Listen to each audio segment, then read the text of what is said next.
possível paralisação do Campeonato Brasileiro. Se você é de acordo, que você entende que seja positivo, e se você já sabe o posicionamento do clube, se aceita ou não paralisar o Campeonato Brasileiro. Boa noite. Eu acho que é uma posição sempre difícil. Eu acho que o clube não chegou ainda a uma... Eu perguntei, inclusive, antes de vir para cá, para poder estar até preparado para uma eventual pergunta de vocês sobre o assunto. É um assunto extremamente delicado. Eles não passarem numa posição definitiva. Eu acho que o que o clube está tentando fazer no momento é, nas suas lojas, né, do esquadrão, arrecadar doações. Hoje, com o QR Code na camisa, tentando arrecadar doações, fazendo o que é possível para ajudar, principalmente, aí não é nem futebol, é o povo do Rio Grande do Sul. Acho que esse é o principal. Eu também, durante a semana, com grupos de amigos em São Paulo, eu sei que a gente não pode, acho que a grande ajuda, quem dá nesse momento, são os caras que estão lá, né, na linha de frente. Te dou exemplos aí como Dunga e tantos outros, né, que eu pude ver, Thiago Maia, tantos outros caras que acho que esses sim, acho que estão fazendo realmente o que podem para ajudar. A gente pode doar com dinheiro, com doações, mas quem está na linha de frente é que tem que ser, eu acho que, exaltado nesse momento. É uma situação bem delicada, bem difícil. É difícil você ter uma posição exata, o que seria melhor, né? Eu acho assim que tem que ser feito o que for melhor para Inter, Grêmio, enfim, para os times do Sul. Minha decisão, assim, pelo o que eu acharia, o que eles tomarem como decisão. Acho que tem uma reunião marcada, eu vi alguma coisa, não sei, próximos dias aqui. O que for melhor para o povo do Rio Grande do Sul, não é nem pelo futebol em si, é para o povo do Rio Grande do Sul. Boa noite, Ceni.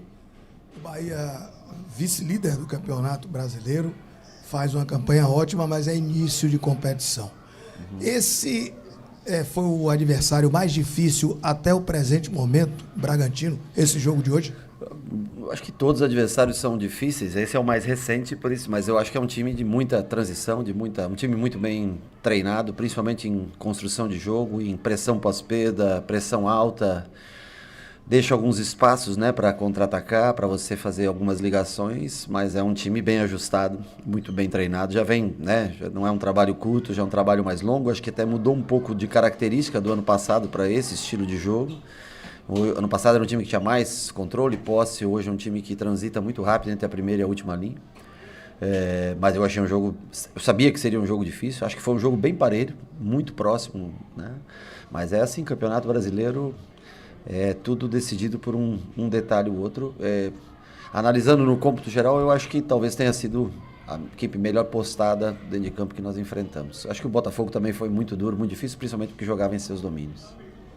Boa noite, Rogério. Mais 3 pontos. E pela quarta vez, desde que você chegou no Bahia, você repete a escalação, né? Você pôde repetir a escalação. Eu queria que você falasse justamente desse momento. Escalação repetida, Canu e Gabriel na zaga, apenas um gol sofrido e o Bahia vencendo 4 jogos consecutivos. Pelo fato do espaçamento entre um jogo e outro, é possível você dar o descanso, recuperação, fazer no mínimo 4 bons treinamentos antes do jogo. Nós não tivemos suspensões, né, por cartão, né, nem expulsões, nem suspensão por terceiro amarelo. Graças a Deus, não. Eu acho que muito em função do que eu falei nos primeiros meses do ano, a gente não teve lesão, pelo fato de poder dosar um pouco mais os jogadores, né, arriscar dosar um pouco mais os jogadores. E é um time que encaixou, claro que existem diferentes modos de jogar, e sempre estão sendo usados 15 jogadores. 15, todo jogo, 5 entram e dão a sua colaboração. Hoje, destacar a entrada do Ademir, eu acho que no final foi na frente, conseguiu bons contra-ataques, eu até acho um lance meio de falta no último, aquele contra-ataque sem goleiro. Mas todo mundo está bem, eu acho que entra bem ligado com o esquema de jogo, bem conectado com o sistema de jogo. Uns sofrem um pouquinho mais, né, para encaixar, principalmente na hora de marcar. Mas é um time bem conectado com a maneira como a gente treina, com a maneira como a gente sobe e baixa linhas. Eu acho que defensivamente é um time mais ajustado, melhorou muito, principalmente na fase defensiva. E agora nós temos mais uma semana para trabalhar e um jogo aí que é bem complicado contra o Atlético Mineiro, se não for paralisado o campeonato até lá. Um jogo bem complicado no fim de semana. Boa noite, professor. Parabéns pelo triunfo. Falando novamente da fase defensiva, esse ajuste também com os volantes facilita também o trabalho dos zagueiros e também dos dois laterais? Na verdade, nós nem temos volante praticamente, né? É tudo 8 no mínimo, né? Não tem um 5, né? Eu quero dizer, né? São 10 e 8 que jogam juntos, né? Mas o posicionamento deles em campo é fundamental para o funcionamento da linha de 4. Aliás, não digo nem deles. Dos 5 homens de meio campo ou dos 5 homens da segunda linha, ele é muito importante. Se não houver a compensação dos lados, se não houver a entrega desses caras, realmente fica... O que sustenta muito é a fase defensiva, é a colaboração desses 5 jogadores que jogam entre Cauli e a linha de defesa. Boa noite, Ceni. Falar um pouquinho sobre a exibição de hoje, né? A gente não viu um Bahia que encantou o torcedor, por exemplo, exuberância técnica, mas encantou de outra forma hoje, mostrando ser um time disciplinado taticamente, né? Concentrado o tempo inteiro, um adversário muito difícil. O Bahia não sobrou como sobrou contra o Grêmio e o Criciúma, mas fez um jogo que o torcedor sai daqui realmente feliz. Olha, o Bahia mostrou uma outra cara hoje, mostrou que é um time muito concentrado, que vai realmente brigar por coisas grandes nesse Campeonato Brasileiro. Fala um pouquinho dessa exibição de hoje.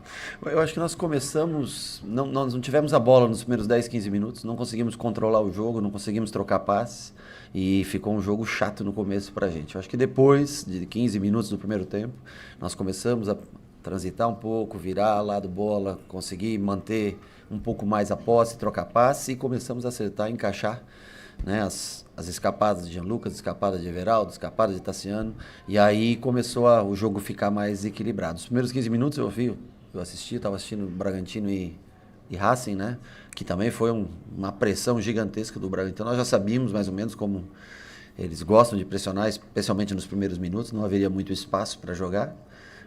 Umas boas saídas de jogo construímos já desde o goleiro, em bolas longas com combinações de passes que nós treinamos para tentar atacar o espaço e conseguir as oportunidades de gol. Mas no geral, eu acho que que eu não sei assim qual é o nível, juro, que as pessoas esperam, porque cara, nós estamos jogando no máximo. Eu não sei, assim, juro.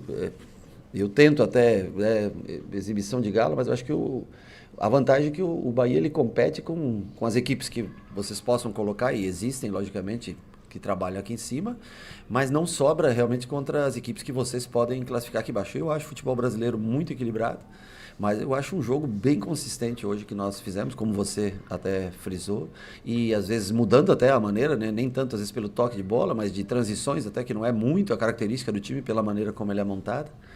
Mas eu acho que, assim, cara, tá todo mundo esgotado, todo mundo entregou o máximo que podia. Como eu vejo, eu não consigo ver, assim, da onde tirar tanto mais, assim, né, dentro de um jogo. Rogério, boa noite, parabéns pelo triunfo. Queria que você falasse um pouquinho sobre a questão tática do jogo, que a gente percebeu bastante o Caio Alexandre bem marcado ali pelo Neves no começo do jogo, né? Sim. Colou bastante na individualidade no Caio Alexandre. Como é que foi? Que você conversou com ele também um pouquinho depois. Essa questão do Bragantino variar tanto assim, do nada tá um lateral no ataque, tá o Elinho ali de ala, tá mudando bastante o esquema do jogo. Como é que foi para você solucionar esse momento do jogo que o time varia bastante? E hoje também o Bahia variou, né, com o Cauli também pela direita. Como é que você enxergou isso? Na verdade, quando a gente é marcado, é difícil também, despende de muita energia o adversário para te pressionar, porque eles, muitos momentos do jogo, jogaram mano a mano praticamente, né? O Caio foi muito pressionado, e aí nós conseguimos baixar um pouco mais Everton, baixar um pouco mais Cauli, muitas vezes com a troca com o Jean Lucas à frente, justamente para tentar, né, já que era um time que marcava uma pressão tão alta, tentar atrair e gerar espaço. Como tanto Everaldo quanto Tassiano não tem a sua principal característica a velocidade, né? Mas é que pra gente, nós só temos 2 jogadores altos nas últimas posições. Nas 8 posições nós temos 2 bons cabeceadores, que são os 2 zagueiros, né? E aí, se nós não tivermos um equilíbrio, porque a bola parada, no primeiro tempo, eu não lembro quantos, mas eles tiveram no mínimo, eu vou dizer, uns 6 escanteios. Então, o escanteio, ele também, você pode construir. Aí, numa bola parada, se você tomar algum, você pôs tudo a perder. Então, você tem que manter o equilíbrio. Então, por exemplo, quando eu tiro Everaldo ou Tassiano, que são jogadores que colaboram na fase defensiva e ofensiva no jogo aéreo, eu tenho o Rezende, ele é automático praticamente para compensar a ausência desses 2, né? O Caio poderia até acho que jogar mais hoje, ele estava fazendo um bom jogo, mas daí se 1-0 eu tomo um gol de escanteio, eu jogo tudo para trás a vantagem que foi adquirida, né? Então aí as trocas elas são necessárias até às vezes, muitas vezes para compensar, para ter um mínimo de jogo aéreo defensivo. Boa noite, Rogério. Parabéns pelo triunfo. Hoje eu quero falar um pouco de função, de construção de trabalho, de ideia de jogo. A gente enxerga um Bahia voluntarioso, eu posso citar assim. Jogadores que fazem outras funções, outras situações de jogo que acabam ajudando o seu esquema tático e surpreendendo os adversários. A gente vê um Everaldo como extremo, vê um Juba que começou como lateral, faz ponta.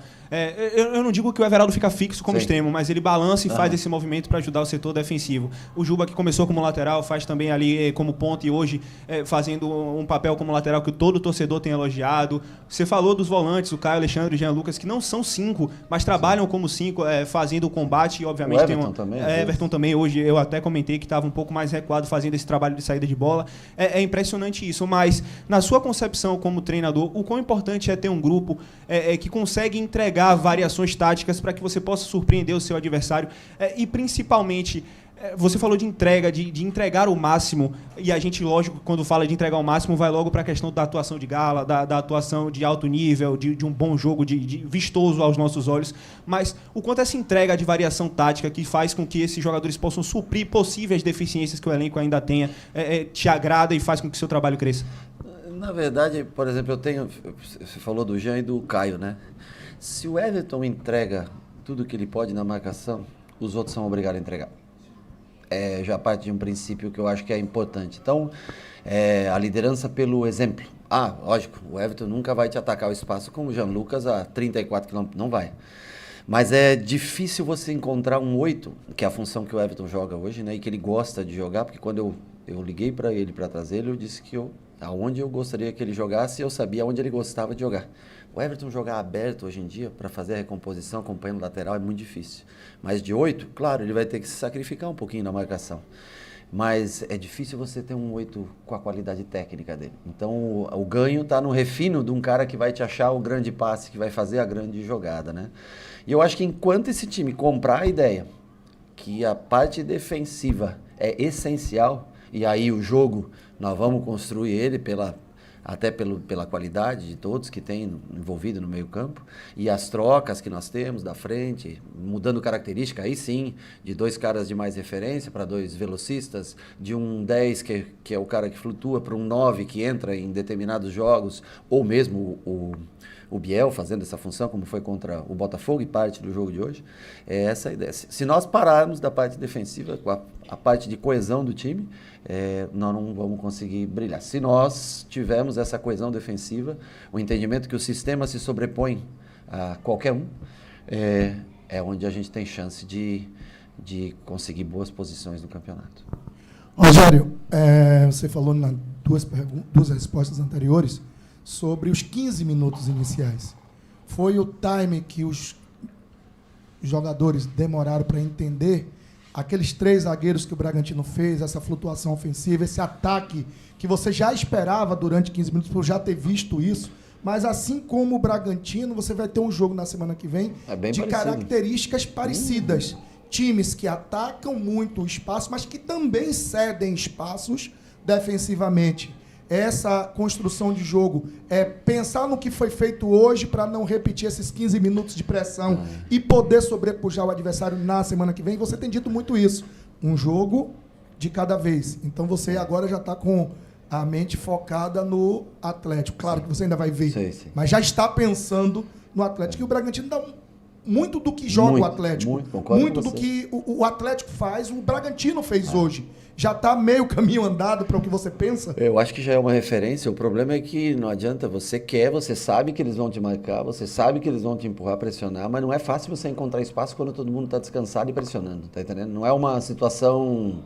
É o momento mais difícil, porque é onde todo mundo está com a energia lá em cima e você vai sofrer pressão e você vai ter que saber como sair dessa situação. Vai ter que entender como o adversário marca. Por isso que os jogos anteriores são muito importantes para te dar a referência, né? E por isso que a gente tenta sempre ter um meio campo que tenha sempre um recurso técnico a mais. Às vezes a gente abre mão de um jogador de mais velocidade ou coisa assim no começo do jogo, mas para tentar ter o controle. Eu acho que o que vai acontecer é que esse jogo vai servir muito de parâmetro do que nós sofremos, principalmente nós sofremos com pressão, com certeza no jogo do próximo final de semana. Tenho que concordar com você que tem muitas semelhanças, e eu acho até que com jogadores até mais consagrados no nível técnico. Você pega um Hulk e Paulinho, por exemplo, né? Só para... E as trocas que o Atlético tem. O Atlético vem jogando um futebol, eu tenho assistido já alguma coisa do Atlético. É um dos melhores futebol jogado do país, de mais pressão, assim como o Bragantino também, times que jogam em linha alta. Rogério, o Bahia está em destaque em inúmeras estatísticas nesse início de campeonato, mas uma tem me chamado muita atenção, que são os impedimentos forçados, os impedimentos do adversário. Por exemplo, são 21 impedimentos do Bahia contra 13 do segundo colocado, que coincidentemente também é a equipe do Bragantino.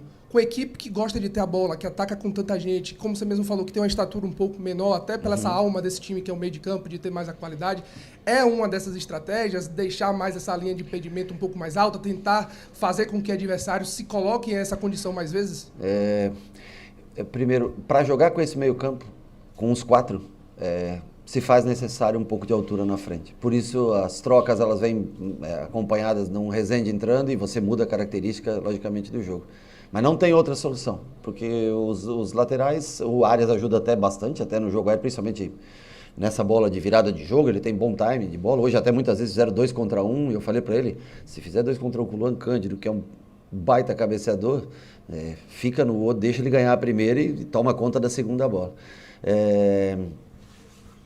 A parte da pergunta que você me fez, a segunda parte, eu esqueci. Sobre essa questão do Da linha. impedimento. É uma coisa que nós temos trabalhado muito.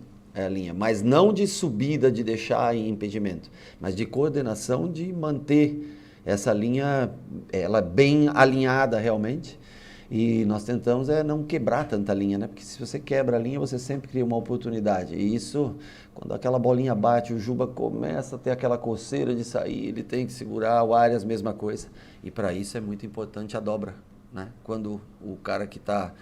Como você falou, o Everaldo não joga de ponta, mas defende pelo lado do campo, muitas vezes. E outros que têm a característica, o Ademir, por exemplo, quando a gente é mais natural essa característica.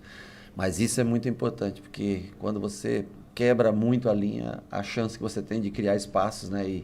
Então, assim, é um trabalho bem bacana de subida de linha que nós já estamos fazendo há 4 meses, que hoje surte mais efeito do que no começo do ano. Ceni, boa noite. Referente ao Gabriel Xavier, que foi um pedido da torcida que você atendeu, como você tem enxergado o desempenho dele? Valeu a pena atender o pedido da torcida? Não é que atender um pedido da torcida, senão cada um que entrar, então aí você vai pelo pedido da torcida, né? Mas eu acho que o Gabriel jogou muito bem. Hoje, principalmente no jogo aéreo, o jogador, e até em recuperação de bola mesmo, ele sofre um pouquinho na construção, né? Mas ele fez um jogaço, tirou quase todas as bolas que vieram cruzadas na área, teve uma recuperação do lado direito no segundo tempo, lado contrário do que eu estava, que ele perde uma primeira bola e recupera na segunda. Então ele vem mostrando muita força de vontade, muito desejo de jogar, e eu acho que é merecido o espaço que ele está tendo.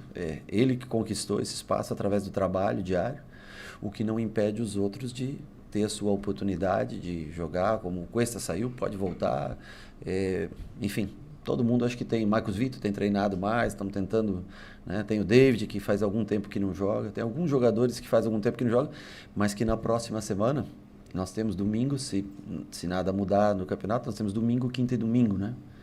É isso, né? Domingo, quinta e domingo. Nós vamos precisar de mais do que esses 15 normalmente que têm sido utilizados. Valeu? Obrigado, pessoal.